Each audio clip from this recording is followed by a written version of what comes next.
Hey, thanks for watching Four Color Commentary. I'm Mark Allen, and I'm obviously not in my regular digs, and I'm probably way too well lit, which is not to say that I'm lit, but that the light source is too strong, all right?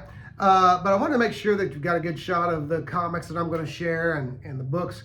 And what this is a small comic haul and book haul from a couple of weeks ago while I was in Tulsa. I'm actually back in Tulsa again, which is why I'm in unfamiliar surroundings. I'm at a family member's house, again, who is in need of some help as they've had a surgical procedure done, and I'm just kind of here to keep their house in order and to help them integrate back into everyday life. So there you go. And so that's all you need to know about that. But let's talk about this comic haul I got from two different places. I'm calling it all a comic haul, even though three of them are books. The books came from, I'll think of it here in a moment, but the comics came from Shadow Mountain Comics in Tulsa. And the books came from Ollie's. There you go. They're bargain books. Great bargains, by the way, from Ollie's. And so that's also in Tulsa, the one I'm talking about. Let's just jump right into it. I love these, and I didn't get here with all of them. I brought this haul with me, knowing that I'd probably do a video from here, but I missed a couple of them, but I'll get to those in another video. But here is What If number 20. I believe this is from volume 2, obviously. What if Captain America had led an army of super soldiers in World War II? Now these what ifs are sometimes hit and miss as far as the quality of story, but I always find these fun and fascinating.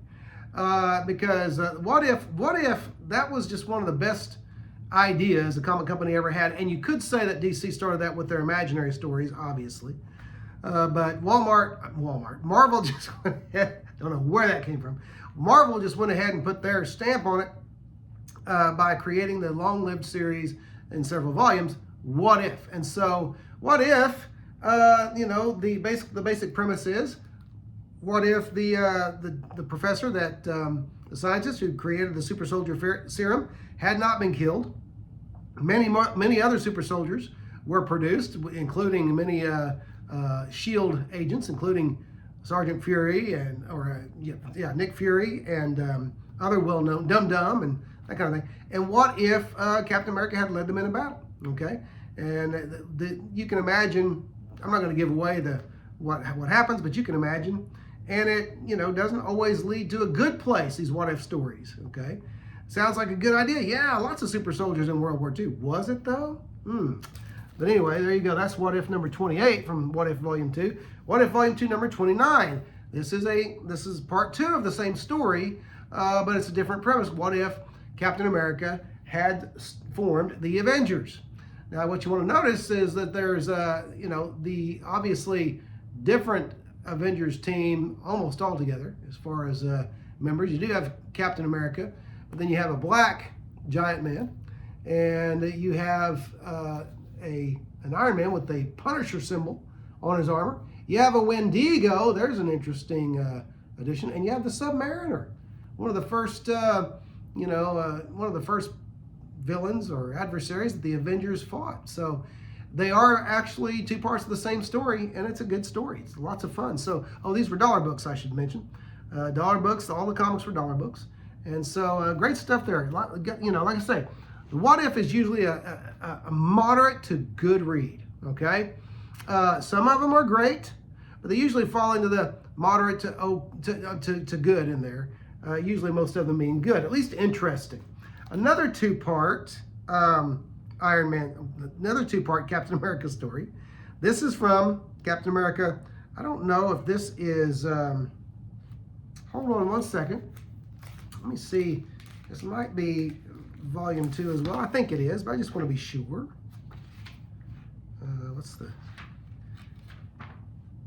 They've done too many volumes. Yes, this is Volume 2 as well. This is number 67, What If Volume 2, issue number 67. This is What If Captain America Were Revived Today, Part 1. This is how you know it's a Part 1 of at least two-parter. But what if Captain America were revived in the 90s? So basically there you go, And look at that. He's Avengers Assemble. Look at the Avengers in tow there. Now, that's a different Avengers team. Leads to all kinds of questions, right? Okay. So then you have part 2. What if Captain America were revived today, part 2, and you have Captain America leading another Avengers team. Look at that. You got Wolverine, and you got Submariner, and you got Spider-Man, and you got Jean Grey. And my goodness, that's a different team. Okay, and so interesting reading. Now, the thing about that I noticed about art, about the what ifs, is the art doesn't always hit. But it's still, the stories are good. And I've always said, now I like good comic art. Everybody knows that about me. But if the story is what ultimately carries the comic, and so anyway, the story is important.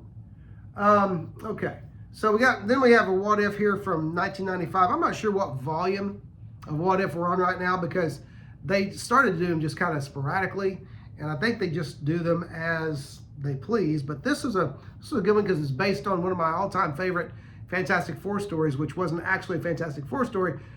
You'll know which one I'm talking about when I show you this. But what if the new Fantastic Four had remained a team? Now, you know that team, right? Spider-Man, the Ghost Rider, Wolverine, and the Gray Hulk, the Joe Fix-It Hulk.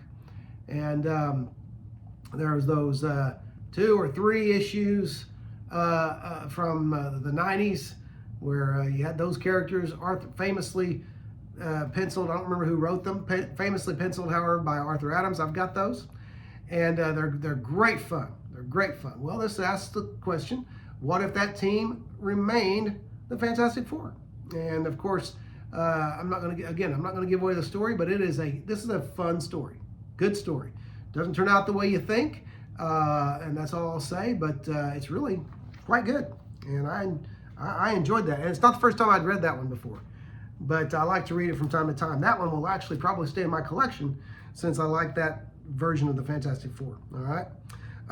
Second one from 1996, another one from 1996. What if, starring the Incredible Hulk? And it doesn't give a premise, so as to, I'm thinking to keep, things mysterious. But you got the man and the monster. Notice that it's pointing to the actual man, Bruce Banner, as the monster, and what would appear to be the monster as the man. That's an interesting premise. And I will tell you, this is an Incredible Hulk you've never seen before. Never seen before. All right. So good stuff here. Lots of fun.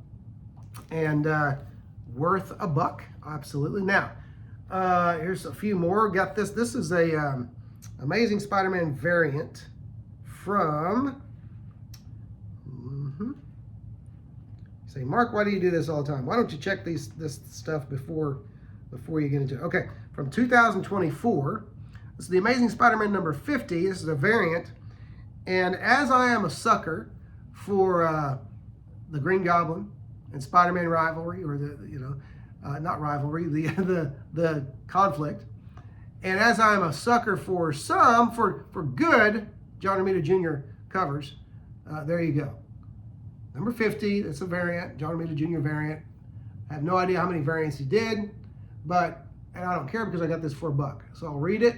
It is obviously the kind of the tie-up, since it's issue number 50, and it's thicker, so it's going to be the end of some story. It's going to be an all-out battle, and I can always read those. Are you kidding?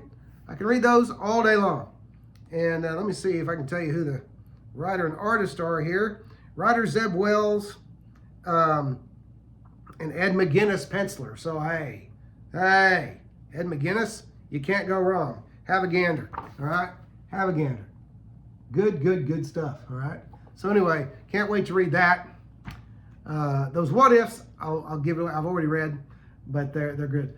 I like that. I'm slowly working on the entire run of the turn of the 21st century. The Hero, DC's Hero. It was the revamp or the modern take on Dial H for Hero. And this is issue number 9. And I got it for one thing. I got it for this, well, because I am trying to get the whole series together, but sometimes I won't pick up random issues unless I can find several in a row. But the bat symbol up there, that got me that pulled me in. So I thought, okay, Batman's going to come into contact with one of these Dial H for Heroes individuals, and that'll be fun. That'll be fun. But I am waiting to see if I can get. I've got the trade, the original trade of the first 4 to 6 issues. I don't remember, but I'm just trying to work up the rest so I can read them all in a sitting, because the trade, the first few issues of this are fantastic. Okay, they're really, really good. All right, so there's that. All right, and then so Spider-Man number 26. Let me see what year this is, because this is another variant. I'm pretty sure this came out just recently, because I remember hearing about this particular variant. Oh my. See, I never opened this before. Oh wow. You're like, shut up. Looks like this is a 2023 book. Yeah, it is. Okay. It's Amazing Spider-Man number 26, 2023. It is the spoiler variant, which means by saying spoiler variant, we get to just put a black cover on there and not pay an artist to do a cover. But anyway, we get more money from a cover that really cost us nothing. So there you go. So I look forward to reading that. Oh, who did the art and who wrote and drew this? Let's see.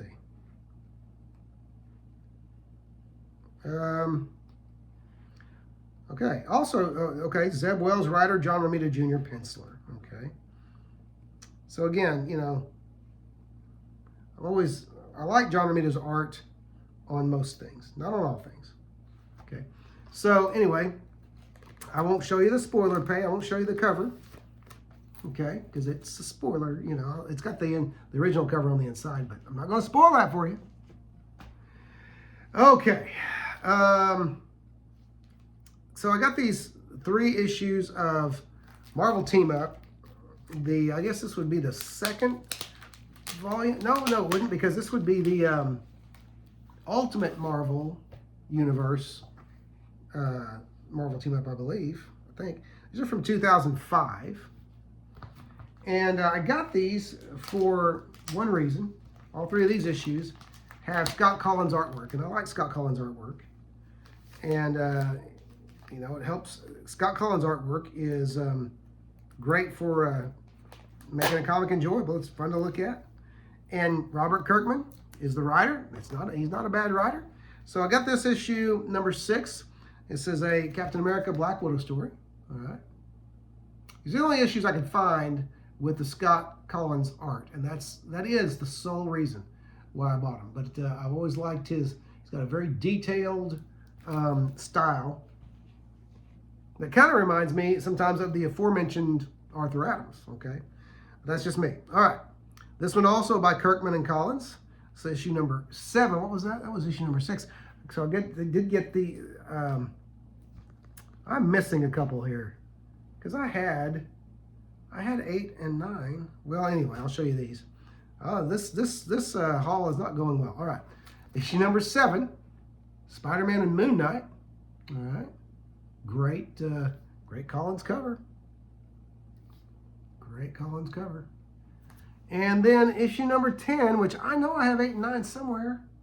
Anyway, issue number 10, Daredevil has jumped into the fray, and you have this great Scott Collins cover with Spider-Man, Moon Knight, and Daredevil underneath an elephant. Okay, that doesn't look comfortable. But again, another great Scott Collins cover. I really believe, someone help me out, I think this was an Ultimate Marvel title. I believe it was. Or was that just called Ultimate Marvel Team Up? I don't know. You can tell me. All right. Because I'm not familiar. By this time, I mean, 2005, I was still buying new comics, but not nearly as familiar with how they were doing things. All right, let's get to the books, because these were fun. I felt like I got a great deal on these. These first 2 were actually shrink wrapped together. Okay, they were both. Well, let's see. One, it's copyright 2012. See if I doubt that these 2 books came out the exact same year, but they might have. All right, 2013. All right, so first of all, we have Batman: The World of the Dark Knight. This is I don't even know what DK stands for, but you see a lot of the books, the reference books about comics with DK on there. I don't even remember what that stands for. Someone out there can tell me, but this is Batman, okay? The World of the Dark Knight, with a wonderfully beautiful the silver emboss or silver foil cover there, and so great stuff there. Same on the spine, and it's just a history of Batman, a history of Batman. Some of the things, some of the material from the contents. You got the Joker, Rogues Gallery, timeline. Let's look at some of this. A timeline. Let's look at what that timeline looks like. Okay, so you got, well, hey, forget that. You got things like this. An illustrated spread of the Batman suit and some explanation about what's in it and what how it's outfitted and that kind of thing. Let's see, here's one about his utility belt. Okay, and so it's lots of stuff about the Batman, not just his rogues, but his weapons. Okay, so lots of cool stuff, gadgets. Trying to find what that timeline was. Got something on the Batmobile here. The Indomitable Will of the Batman, the Great Escapes. Okay, of the Batman. All right, so you get the idea. It's a really cool hardcover Batman book with a slightly embossed. The bats on there are slightly embossed. Let's see if I get the light to hit them just right there. So the bats are somewhat embossed there. All right. Batman himself is not, strangely. But anyway, great book. So I got that book shrink wrapped for $15, shrink wrapped with this book that came out in 2013 with the gold foil on the cover. Don't you love that? Now, it does have, unfortunately, the New 52 Superman outfit, which was never my favorite, okay? But, you know, the gold foil on the spine as well, so you gotta love that. And it's kind of the same thing. Oh, what this one has that the Batman book doesn't, however, is the gold on the outer edges of the pages. So, what do they call that? Gold leaf? I don't call it gold leaf, but anyway. So I love that. Some of the contents, including things like the birth of Superman, how strong is Superman, pages that deal with Superboy and Supergirl, the Golden Age, the Silver Age, the Bronze Age, the Dark Age, the Modern Age, and so very cool stuff here.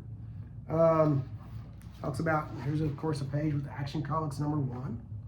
Probably in there talks about you know something about some of the prices that it commands these days. You got some great illustrations in the early Superman illustrations from the Superman comics in there. So great stuff. This stuff will probably one day be, because I haven't done one in so long, but probably be some you know, bookshelf bounty, or no, this would be rousing reference material. There you go. Hey, these are some great representations of Superman through the years. So you got obviously your eye is supposed to follow the top line across both pages, you know, and then you got, you know, the bottom part. So great stuff, lots of fun. The Batman, Superman books, you gotta love it, gotta love it. And then I got this book for $10, also a DC Comics book, originally published in, gotta love Ollies, guys and gals.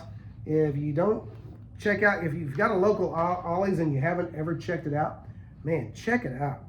I'm looking for the indicia on this, but I can't seem to find it. Written by Nick Jones with introduction by Steve Corte, I don't know who that is. All right, there's got to be, this is driving me nuts. There's got to be an indicia. Oh, here it is, it's in the back. Who does that on a book? Who puts it in the back? Copyright 2020, so this one's not too old, 5 years old. This is DC Comics cover art. 350 of the greatest covers in DC's history. This is a great reference book. I love stuff like this because I love great comic book covers, iconic comic book covers, and you get an idea from the cover what some of the ones that they cover. There you go. All right, I'll give you a few let's not go to the obvious. I won't go to the golden age. Let's see, here we go. Here's some classic Silver Age covers, Justice League covers. There you go. And some, let's just flip randomly. Ooh, got a nice Marshall Rogers Batman Detective Comics cover there. Got some other Batman covers. Okay, so you get the idea, and it's got some commentary about the covers as well. Like for Detective Comics number 477, right here. I'll get you to look at that one. There, where my finger is. It says this. It says, aside from a framing sequence by Len Wein and Marshall Rogers, this issue's story is a reprint of Detective Comics number 408, but Rogers' cover is among his finest. In contrast to Neil Adams' experimental panel cover for the story's first appearance, Rogers instead chooses to illustrate the dramatic moment when Batman shoots at Robin. Okay, so anyway, great stuff there. There's some more classic DC covers, all right, especially that one right there. Ra's al Ghul, Ra's al Ghul. I like Ra's pronunciation because of the animated adventures. Famous Joker cover, maybe one of the most famous Joker covers. Okay, so, and this is of course one of my favorite Batman books. I was gratified that they included this in one of the DC's greatest covers. I love that Batman Annual #1. Okay, and so it's a great one. I've actually done a review on that. It's one of my oldest videos on my channel. Okay, all right. So otherwise, great stuff. So that's my haul. It's a great book. $10. Look at that. Okay, this is a coffee table book. All right. So anyway, that's it. That's my haul. Thanks for watching. Again, I don't know when I'll get to another video, simply because I don't know how long I'll be in Tulsa with this relative. But hopefully we can get them squared away, healing up, recovering. The hip surgery is what the deal was, but it was only partial hip surgery. So appreciate any prayers, good thoughts out there, and just for quick healing and recovery. Anyway, that's it. Thanks for watching 4-Color Commentary, and we will, don't forget to like, comment, and subscribe, especially comment, and we'll see you next video.